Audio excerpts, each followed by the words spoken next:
Salut les amis, j'espère que vous allez bien. On se retrouve aujourd'hui pour une nouvelle vidéo. On va revenir évidemment sur la rencontre qui a opposé Retafe au Barça hier soir. Rencontre importante puisqu'un petit peu plus tôt dans l'après-midi, l'Atlético avait perdu des points en Liga. L'Atlético a été battu du côté de Leganés, donc il y avait une opportunité pour le Barça de se rapprocher un petit peu, notamment de l'Atlético et aussi du Real qui jouera cet après-midi. On regarde pour démarrer les amis les unes des quotidiens catalans, Sport qui titre Frenados, freiné. Le Barça a de nouveau perdu des points du côté de Retafe, score final un partout.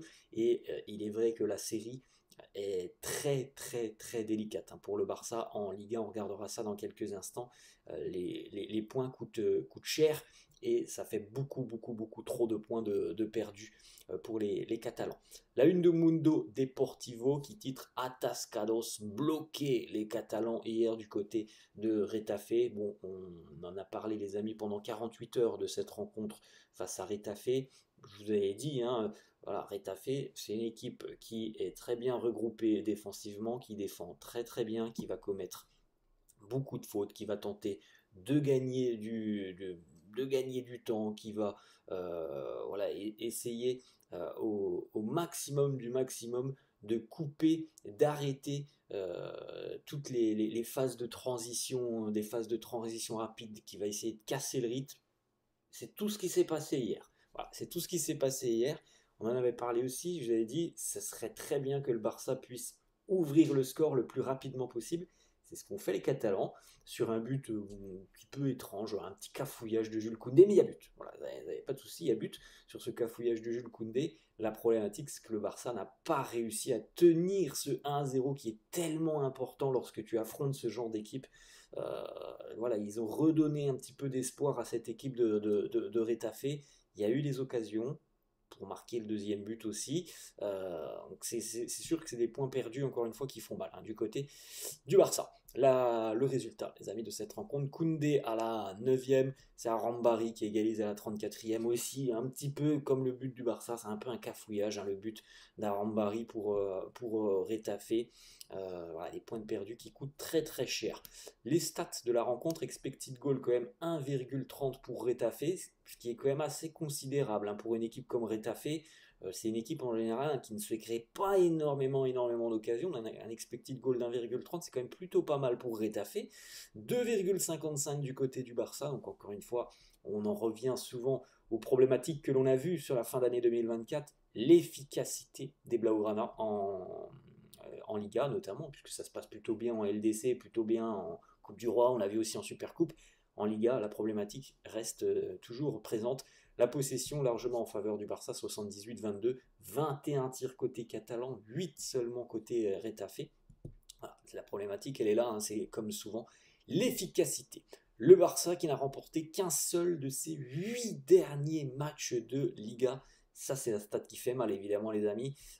C'est une stat qui va coûter très cher, je pense, au Barça en fin de saison, parce que là, il y a déjà pas mal de points de retard. Et donc, tu sais très bien que tu n'as plus le droit à l'erreur et qu'en plus de ça, tu n'as pas ton destin en main. Il faut, pour que le Barça puisse revenir en haut du classement, que les autres perdent. Le Barça doit déjà presque tout gagner. Maintenant, quand tu as autant de retard, il faut quasiment tout gagner. Et tu sais aussi que les autres vont devoir perdre. Donc voilà, c'est la problématique. Tu n'as plus du tout ton destin en main et tu n'as pas le droit à l'erreur. Le Barça n'a remporté qu'un seul de ses 8 derniers matchs de championnat pour la première fois, les amis, en 17 ans. C'est voilà, une série qui est terrible pour les Blaugrana en Liga. Et les amis, cette série, heureusement qu'il y a des matchs de Ligue des Champions qui sont incorporés au milieu, des matchs de coupe, parce qu'imaginez qu'on serait uniquement sur cette série, franchement, je pense que ça serait compliqué pour Hansi Flick. Ça serait compliqué pour Hansi Flick. Heureusement qu'au milieu de tout ça, on voit de bonnes choses en Liga, on voit de bonnes choses en Super Coupe, on voit des qualifs en Coupe du Roi. Mais à l'heure actuelle, il y a quand même une sacrée problématique en Liga pour le Barça. Regardez les amis à quel point le Barça s'est sabordé depuis quelques semaines maintenant. De la première à la 12e journée, les Catalans ont pris 33 points sur 36. De la 13e journée à la 20e, donc à aujourd'hui, 6 points sur 24 côté Barça. Donc au final, on est à 39 points sur 60, ce qui est quand même terrible. quand tu prends 33 points sur 36, te retrouver au final après avec 39 sur 60, c'est terrible, c'est franchement terrible. Une petite stat, le Barça avec 39 points après 20 matchs de championnat en Liga, eh ben, c'est quand même fou hein, parce que on le sait, c'était l'un des meilleurs débuts de saison du Barça et là de se retrouver avec seulement 39 points après 20 matchs, c'est le deuxième plus mauvais total du Barça depuis 20 ans, les amis. En 2021-2022, bon, ça avait été une saison cauchemardesque, c'était 32 points à l'époque, et là donc au final c'est la deuxième plus mauvaise saison statistique en termes de points, alors que les débuts étaient idylliques. Mais comme on l'avait très justement noté, les amis, une saison c'est rarement linéaire, et le Barça était vraiment en sur-régime en début de saison. Alors je dis pas que le vrai niveau du Barça c'est ça, c'est ce que l'on voit face à Retafe, mais en début de saison, gagner tous les matchs 3, 4, 5-1, 5-0, bah ça c'est du sur-régime. Et là on revient un peu plus dans la norme avec la dureté des expected goals où on se crée des occasions côté Barça, mais on ne les convertit pas. Autre petite situation qui est quand même un petit peu alarmante et qui bah, justement pose des problèmes au Barça. Le Barça a concédé au moins un but lors de ses 9 derniers matchs de championnat. Là aussi, les amis, c'est une série terrible puisque on est quasiment sur l'autre pire record qui datait de 2018 avec Ernesto Valverde où c'était une série de 11 matchs consécutifs. Là, on en est à 9 consécutifs pour le Barça où on ne réussit pas à garder sa cage inviolée. Et comme on vient de le dire, les amis, quand on a une problématique de marquer des buts, quand tu en encaisses un, évidemment, ça devient encore plus compliqué pour gagner parce qu'il faut en mettre deux. Voilà, c'est un constat implacable, hein, c'est pas plus compliqué que ça. On continue, les amis, on a quelques déclarations autour de cette rencontre.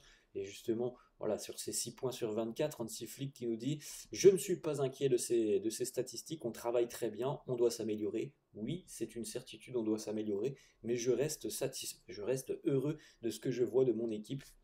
Alors, on le sait, les amis, dans le contenu, il y a vraiment de bonnes choses. Et franchement, hier, c'est pas un mauvais match c'est pas un mauvais match du Barça, mais encore une fois, le problème d'efficacité et surtout le fait qu'on donne à Retafe l'opportunité de se montrer en ayant pourtant pris l'avantage. Comme on l'a dit, c'était très important de marquer le premier but dans ce genre de rencontre face à Retafe à l'extérieur. C'est quelque chose qui peut vraiment débloquer la rencontre et le Barça l'a plutôt bien fait. Mais le Barça a quand même un petit peu mis le pied sur le frein et donné cette chance à Retafe de revenir dans cette rencontre. Et ça évidemment, le Barça l'a coûté cher. Ça a coûté cher. On revient évidemment sur Alejandro Balde. On a une pensée pour lui qui a été victime hier d'insultes à caractère racial. On apporte tout notre soutien à Alejandro Balde. C'est fou en 2025 encore d'avoir ce genre de problèmes. Alejandro Balde qui nous dit: j'ai reçu beaucoup d'insultes racistes tout au long de la rencontre. À la fin de la première mi-temps, j'en ai informé l'arbitre, il a activé le protocole. J'espère que la Ligue va prendre des sanctions. Il a réagi aussi sur les réseaux sociaux en disant: voilà, le racisme n'a pas sa place dans le football ou dans la vie courante. On continue de se battre pour que ce genre d'actes puisse disparaître. C'est une honte qu'en 2025 ce genre de choses continue d'arriver. On espère évidemment que les personnes qui ont commis ces insultes seront retrouvées, identifiées et sanctionnées.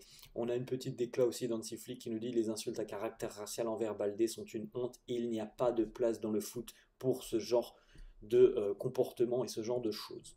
Ensuite, c'est toujours des matchs particuliers du côté de Retafe parce que il y a une atmosphère particulière à Retafe, que ce soit sur le terrain, on le dit, hein, c'est une équipe Retafe qui a son style. Alors qu'on le respecte ou pas, c'est le style Retafe, c'est de jouer comme ça, c'est d'être très bien organisé en défense, c'est de commettre des fautes, c'est de casser le rythme de la rencontre. Bon, ça se respecte ou pas, hein, peu importe, hein, chacun a ses goûts.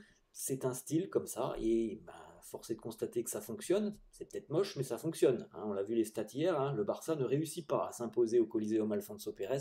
Et en plus de ça, voilà, les supporters de Retafe hein, n'ont visiblement aucune accointance avec ceux du Barça, puisque hier les supporters de Retafe chantaient le Barça est une mafia, le Barça est une mafia. On a vu des échanges aussi très tendus sur le terrain, évidemment avec Gavi, hein, qui d'autre que lui pourrait être dans ces tensions, dans ces frictions.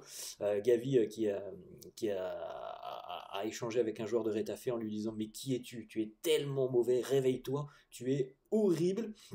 On a eu aussi d'autres échanges hein, entre Gavi et des joueurs de Retafe. Hansi Flick qui nous dit c'est difficile de jouer ici, ils défendent très très bien. C'est un fait, et je pense que tout le monde en était conscient avant le début de la rencontre, on l'a dit. Hein. C'est une équipe qui se base sur l'organisation défensive, qui a quand même un petit peu de talent offensivement. Il y a du talent offensivement, mais l'organisation défensive est très importante du côté de Retafe. Ils l'ont montré de nouveau hier. C'est pas pour rien que Retafe est l'une des meilleures défenses de Liga. Hansi Flick qui nous dit on s'en va, on quitte ce stade avec quand même beaucoup de déception. La possession habituellement nous rend plus efficaces, presque 80% de possession, hein, les amis, comme on l'a dit. Il y a eu les opportunités, il y a eu les occasions hier de nouveau. Soria a aussi fait des arrêts hein, du côté de Retafe, et il y a eu aussi cette problématique de l'efficacité. Il nous dit on aurait dû faire quand même mieux. Ensuite, Hansi Flick qui nous dit on a eu de grosses opportunités, notamment en seconde mi-temps. D'habitude, on aurait réussi à en mettre au fond et prendre les 3 points. Il nous dit je me fiche de ce que fait l'adversaire. C'est une nouvelle expérience pour moi de jouer ici à Retafe. C'est leur manière de jouer, de comprendre le football. Ce n'est pas notre style. Voilà, comme je viens de le dire, c'est deux styles complètement opposés, hein, le Barça et Retafe. Maintenant, Retafe joue comme ça, qu'on le respecte ou non, c'est leur manière de jouer. C'est leur manière de prendre des points aussi. Encore une fois, leur plan a marché hier. Ensuite, Hansi Flick qui se projette sur la Ligue des Champions qui arrive, le déplacement du côté de Lisbonne, il nous dit on doit gagner au Benfica, prendre les 3 points nous garantirait une qualification pour le prochain tour, c'est tout ce que l'on veut, merci à tous. Voilà comment s'est terminée la conférence de presse. Il est important quand même pour le Barça, comme il le dit Hansi Flick, de pouvoir peut-être assurer directement la qualif dès cette rencontre face à Lisbonne, ce qui permettrait au Barça, et c'est pas négligeable, de pouvoir faire certaines rotations, de faire un petit peu souffler les joueurs sur la dernière journée de Ligue des Champions. Bon, là on est peut-être un peu trop en train de se projeter, mais il y a cette opportunité de gagner cette rencontre au Benfica et donc d'être, entre guillemets, au repos lors de la dernière journée de LDC, de pouvoir faire souffler les cadres, et c'est pas négligeable parce qu'il y a un enchaînement quand même assez considérable des matchs depuis déjà le début d'année 2025. Jules Koundé qui nous dit on a manqué de précision, je ne vais pas commenter, il ne voulait pas commenter la situation en toute fin de rencontre, une situation où Jules Koundé est déséquilibré et comment on pourrait dire ça, il se fait monter dessus tout simplement par un joueur de Retafe sur un corner et il n'y a pas eu de pénalty, il n'y a pas eu de revisionnage de la VAR, pas eu de pénalty sur cette situation. Koundé nous dit je ne vais pas commenter. Plusieurs déclats de Pedri qui nous dit le game plan de Retafe, c'est de gagner du temps, de vous sortir de votre rencontre. On le savait déjà en venant ici, et Pedri a aussi dit on est aussi malheureusement tombé dans leur jeu. C'est tout ce qui s'est passé, c'est une vérité. Il nous dit on voulait les 3 points, on aurait dû conserver cette avance. Je pense que la plus grossière balle dans le pied tirée par le Barça hier, c'est d'avoir donné de l'espoir à Retafe et d'avoir un petit peu ralenti à partir de à peu près la 25e minute. Le Barça a ralenti hier et ça a donné de l'espoir, de la vie à Retafe, et en égalisant, bah voilà, tout était à refaire et on sait déjà à quel point c'est compliqué de mettre un but face à Retafe chez eux. Alors imaginez en mettre 2, bah, c'est devenu quasiment une mission impossible malgré les situations que le Barça a eues. Ensuite, les amis, Pedri qui nous dit aussi on s'est créé des opportunités. Ce n'était pas un mauvais match du tout, mais si tu ne marques pas, c'est impossible de gagner. Voilà, on ne peut pas faire plus clair et plus limpide que Pedri. Lewandowski, aucun tir cadré hier sur cette rencontre, mais il faut quand même le dire, hein, Lewandowski hier, il a réussi à créer des opportunités pour les autres, pour Rafinha, pour Lamine Yamal, je crois qu'il y en a même une pour Araújo, si mes souvenirs sont bons. Maintenant, il y a eu aussi quand même Lamine Yamal qui, je pense, sur une situation bien précise, n'a pas fait le bon geste. Il aurait dû la mettre à Lewandowski. Il a eu peut-être un excès d'individualisme. Il y a eu un Rafinha aussi qui a manqué d'efficacité devant le but. Bref, bon, le constat est simple, vous le connaissez. On le répète, mais voilà, l'efficacité n'a pas été présente. Mais je pense que Lewandowski a fait des mauvais matchs cette saison. Je suis pas sûr qu'hier ça soit considéré comme un mauvais match. Alors, c'est sûr que pour un attaquant, quand tu ne tires pas, quand tu ne cadres pas, c'est pas forcément c'est pas forcément un bon match. Ça, c'est une certitude.